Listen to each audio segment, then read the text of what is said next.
The myth of World War II is really like the foundational myth of our society. It's like it's the most important religious mythology that everyone has to believe in, that World War II was the great noble war. And a lot of that is because it's the worst war ever.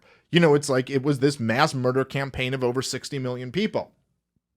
That's really bad. And when you have something like that, you have to justify it. And it was also the war on which the New World Order was built. Like, this is where the order of America being the superpower of the world was built. I mean, you could say it was America and the Soviets, but it was always kind of America number one and the Soviet Union kind of number two, because they suffered a lot more of the war damage than we did.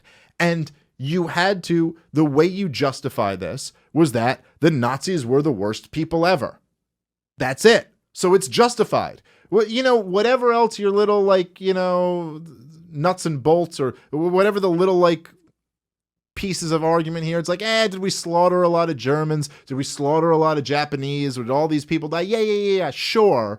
But Nazis, you know, they were the worst fucking people ever. You know, the old boomer trope, like, we'd all be speaking German. I mean, it's never really on anyone to demonstrate why we would be speaking German. It's actually a really outlandish, absurd claim that Hitler, not only, like, because he successfully conquered Poland, he also would have successfully conquered Russia and England, and then would have made it over the Atlantic, conquered all of America. After all this war fatigue, Germany would have made it over the Atlantic, conquered America. They would, the fucking, all the gun owners here in America, plus our military, our Navy, our Air Force, wouldn't have been able, somehow, even though we beat them over there, we wouldn't have been capable of defending our own homeland. And then also after they took us over, they would have taught us all German. Like, the whole idea is insane, but that's just the line, and that's just what you say. Had to kill all those people because we'd be speaking German.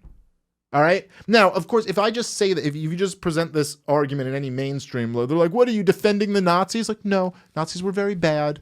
They were very bad, particularly to my family. Very bad people. But the narrative has to be, they were the only bad ones. They were the bad guys. That's it. Now, the right in America, like modern, you know, right trademark and left trademark, like Republican, Democrat, not true right and left, but the Republicans, right?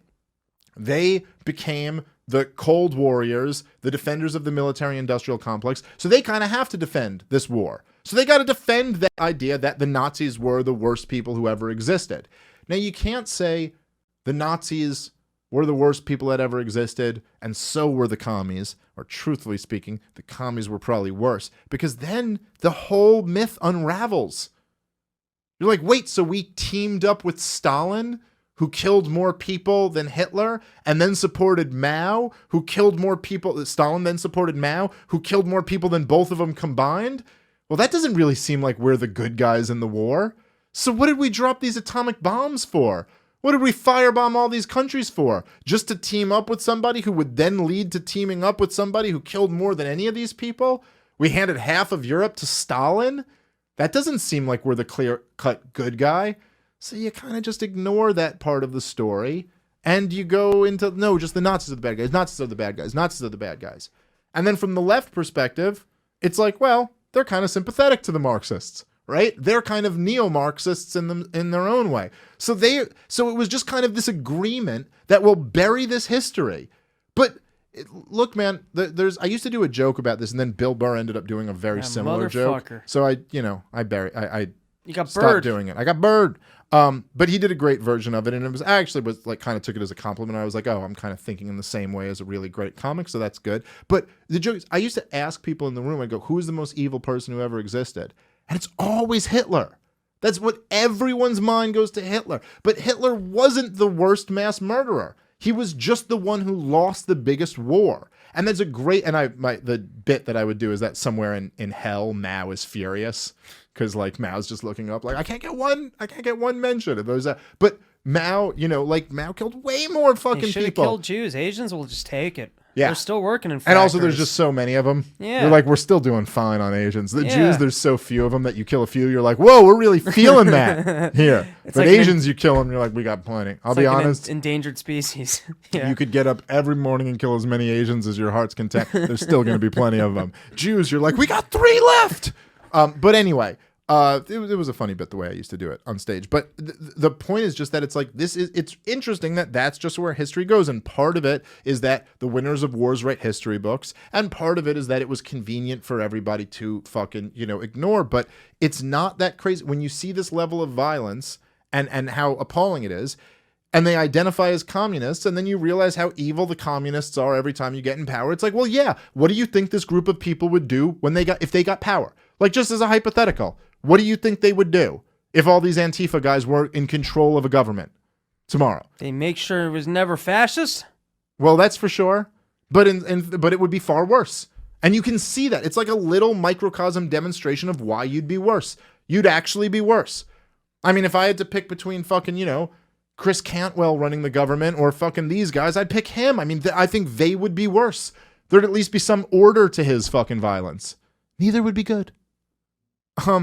But anyway, so and then you see the fucking media response to it. And I tweeted at something about this, and it's fairly straightforward and obvious, but can you imagine what the media response would be if there was a Trump rally and this happened to like a gay Asian dude who was reporting there, doing nothing to anybody, and it would be, you think about what happened in Charlottesville. This would be what Joe Biden opened his campaign with a Charlottesville ad. This would be it.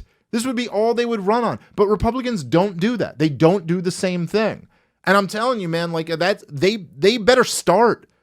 Donald Trump better put this in a fucking campaign ad. That the leftists are teaching our college kids to go into the street with weapons and be violent.